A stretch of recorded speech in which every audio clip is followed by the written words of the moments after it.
Alright, so this week's Raw, or the Daniel Bryan show, was also about the Slammys.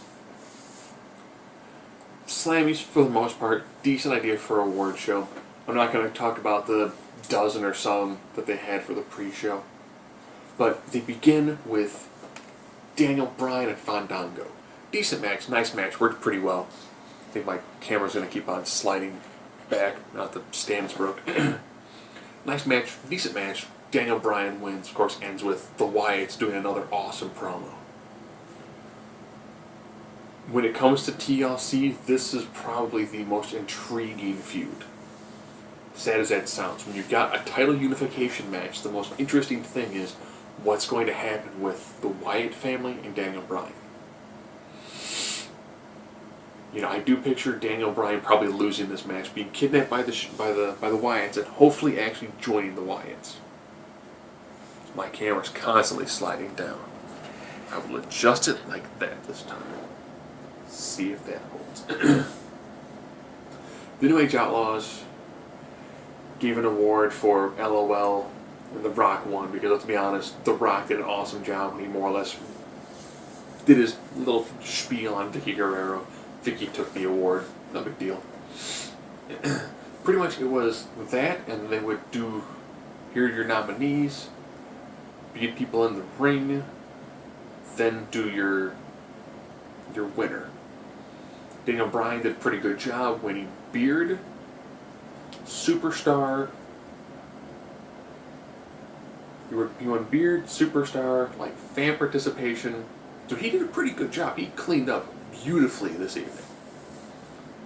And of course, during the title ascension ceremony, he was all over that. I mean, that crowd was ridiculously hot for Daniel Bryan. So I guess I'll also talk about the title unification ceremony, or ascension ceremony. Orton gave his standard Orton promo. John Cena did his standard, I've been reading the interwebs, here's what everyone thinks about you, Randy Orton. And brought Daniel Bryan up front. And then the ending sequence, after like 15 minutes of promo and people standing there, they get to a nice big knockdown and drag out. With Orton pushing CM Punk attacking him. You know, then Triple H pulling off Punk and Triple H getting the altercation. Pedigree, you know, which is pretty great to see. You know, so you guys just going back and forth, you know, attack here, attack there. Super kick from Shawn Michaels, you can see the big knee hit.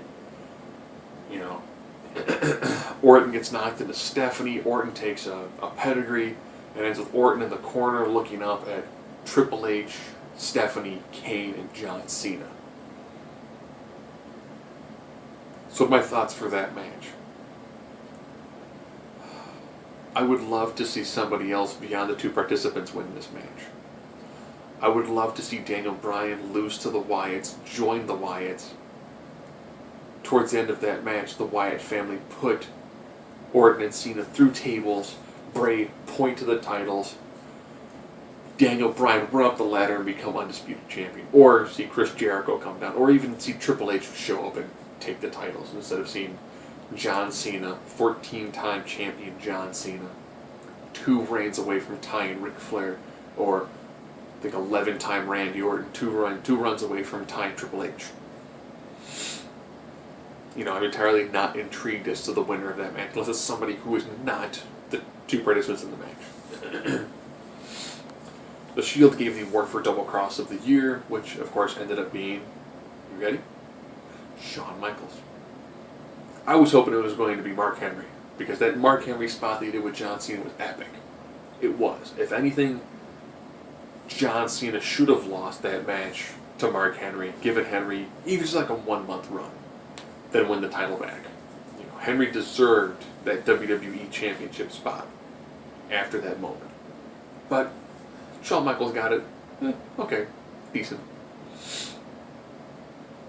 The majority were kind of meh. Eve came back, she wasn't pregnant. Still in pretty good shape. She probably made a pretty awesome Wonder Woman from having the look and the physique and the physicality. Beauty of the Year, at least it wasn't Ava Marie. It was the Bellas. Whatever. Showed up, they did nothing. Whatever. Furthering the AJ side of things, Natalya took on Tamina again. Tamina tapped out to the sharpshooter. AJ's taking on Natalya.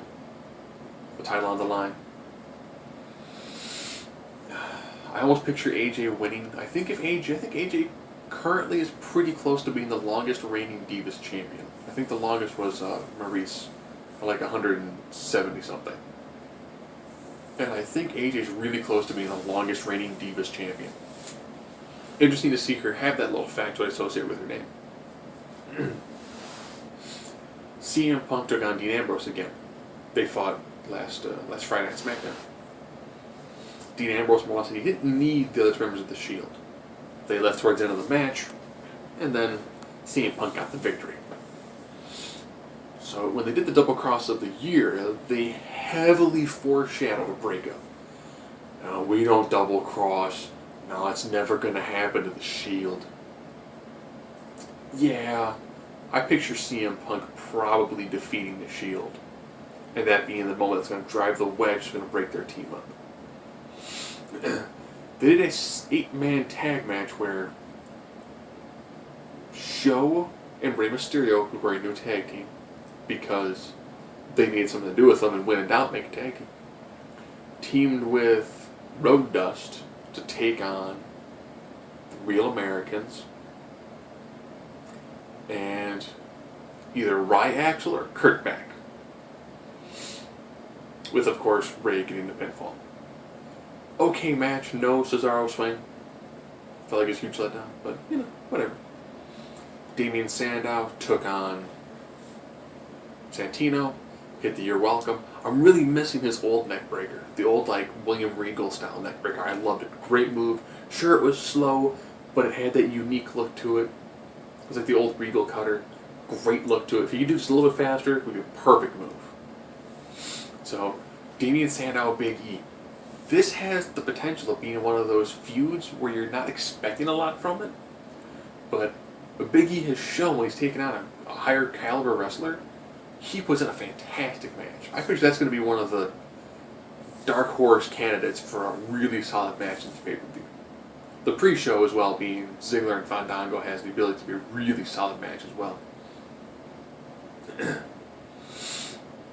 What else say for match? We had a lot of them.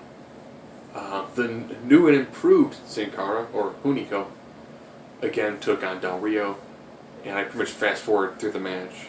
That they had way too many times that they did a headlock for a rest move. This isn't a Randy Orton match. See, I'm skipping anything actually really big and or major. The Wyatts took on the Usos, got the victory. I do like when I see that 6-spinning clothesline, and then you hear JBL sell it, which is great. And I was like, big stiff clothesline.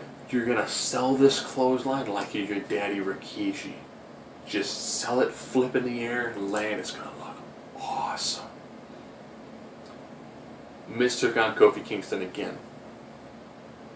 My wife watches wrestling with me. She was like, this match doesn't make any sense. I then had to try to explain to her that they were a tag team, but Miz turned his back on him. Then Miz was heel, and then tweener, and then face with Michael Strahan, and then heel. And she was really confused, and I was like, yeah, most people have no idea what the Miz is going to do. Xavier Woods continued his feud with Brodus Clay in a match where the intros took longer than the match. Brodus hit a nice, stiff powerbomb, hit his second rope splash, put him in the middle of the ring. 1, 2, 3. Alright. Mildly heel Brodus seems interesting.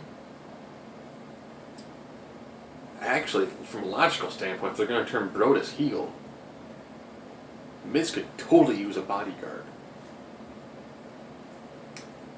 And I think Miz could do a decent amount of talking for Brodus Clay, and Brodus could just be his flat-out man muscle and just demolish people.